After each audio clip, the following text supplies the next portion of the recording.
We got double duty screw mining operations going on up here now. You're about to have tons of screws.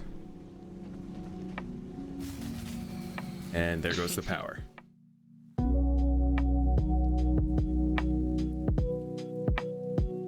I've been playing a lot of Satisfactory lately, for those of you who don't watch me stream on Mondays, Wednesdays, Fridays, and some Saturdays, so you might not know.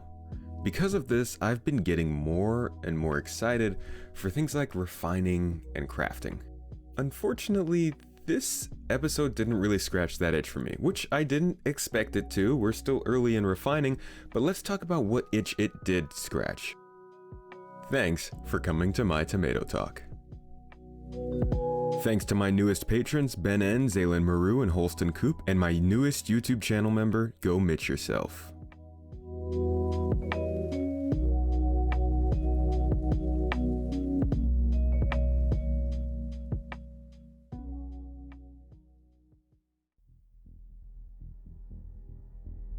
The first goal of creating refining is creating the connecting link between mining and the other parts of the game.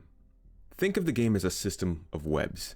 You have pirating, farming, mining, medical, and you have all of these strands that connect all of these different gameplay elements. Well, refining is that strand that connects mining to everything else. It connects mining and crafting along with other systems by allowing players to run deliveries for each other, selling to refineries for other cargo haulers to pick up and transport, or learning the exact smelting procedures to create strong and valuable materials so that other people can go use those materials to craft their outposts or other items. Unfortunately, with this first Tier 0 iteration of station-based refining, none of these things exist.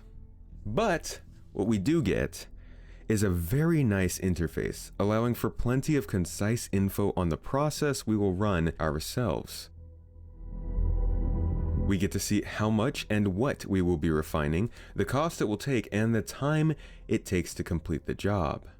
The cool thing is that this is something that's computed on the back-end system, so you'll need to find the specific space station that works best for your materials and the best time to go so you're not overloading the station with other jobs. See, not only do different stations specialize in refining certain materials, but there will also be surge pricing based on how many people are getting jobs done at that station. So you won't necessarily be able to always go to the same place. It's a dynamic system even at this most basic level. In addition to this, you can also cancel your job whenever you want, just to get the stuff that you need. You can leave the station to come back later to pick it up, as I mentioned earlier, or even log off for an hour until the work is done, like a real player-run job might be in the future when refining is player-to-player rather than player-to-station. This all factors into something that I've been talking about for a little while now: player choice, and the ability for players to take part in activities, learn from their pros and cons and mistakes that they make, all in the name of getting better at the game, so that rather than leveling up your player, the choices that you make will drive your skill in the game and make you better over time. This is something I think is incredibly important to Star Citizen and needs to be encouraged in every profession, every task, and every mission that you can encounter in the game. In the end, this segment did still bring up a couple questions in my head that I hope are answered soon. Do we need to have a cargo-capable ship to carry our refined goods to a place where we can sell? See, I can't transport materials on my mole normally. I don't have the cargo capacity for it. So will I need to have another ship with the capacity to carry the stuff that I've refined from my mole? That's important. Will we be able to sell raw ore to the refinery? Or are we only able to refine it and then remove it? See, I would love to be able to bring raw ore to the refinery because I'm a miner, sell it, and be done with it and go back to mining. I don't want to do the cargo hauling side of things. And finally, branching off of that last question, when will players be able to pick up delivery jobs from the refinery and take them over to some place to sell? Or better yet, when will our own friends be able to pick up the goods that we had refined and sell them at a cargo station so that we could keep a loop going between mining, selling, and refining? Tangentially, you could ask, when will iCache be implemented? See, iCache is going to allow for materials to fall under the ownership of a player and for that ownership to be transferred from one player to another through the tracking system in the background. That's going to be very important for things like mining, refining, and selling. While this is still connecting gameplay from mining and other gameplay features, the detailed little connecting links are still broken. So until Tier 1 hits us, we're just going to have to wait and see what's on the roadmap for refining gameplay. Weapon zeroing.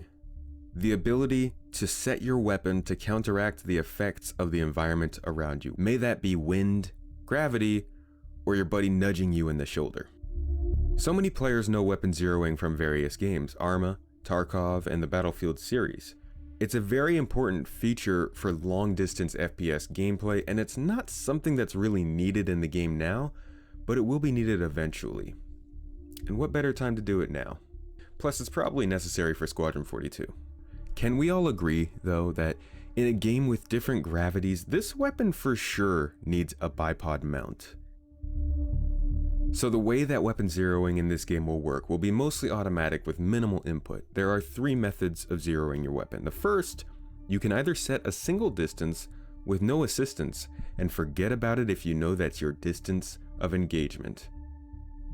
Or you can set your distance when looking at your target by using a rangefinder, but you can move your distance around if you want, much like in the Battlefield series that I'm used to. And finally, you can use auto-zeroing with the rangefinder that can pinpoint the distance you are looking at on the spot for you. But be careful what you're looking at because, well, it could range find the background rather than the person you're looking at. What I was hoping we might also see in this showcase were the new scopes that they've mentioned on the monthly reports, and a better implementation of zoom so the whole screen isn't zoomed or black around the scopes, but I'm guessing that will come at a later polishing stage. This is, once again, a system filled with choice based on the upsides and the downsides of what you want, and will provide players the ability to continue to personalize their combat experience along with all of the other experiences and occupations that might interest you one day after they're fleshed out. Soon.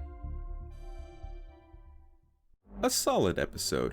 Not exactly noteworthy, but besides the gameplay, I think the refinery decks really do add a nice atmosphere and a great sense of industry that adds to the verse in a good way, and also shows yet another great UI pointing towards more pleasant experiences as we move forward.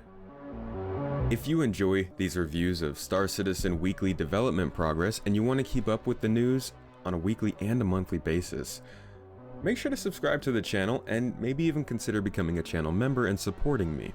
I also produce in-game cinematics with original music and stream 3 to 4 times every week in Star Citizen and a variety of other games.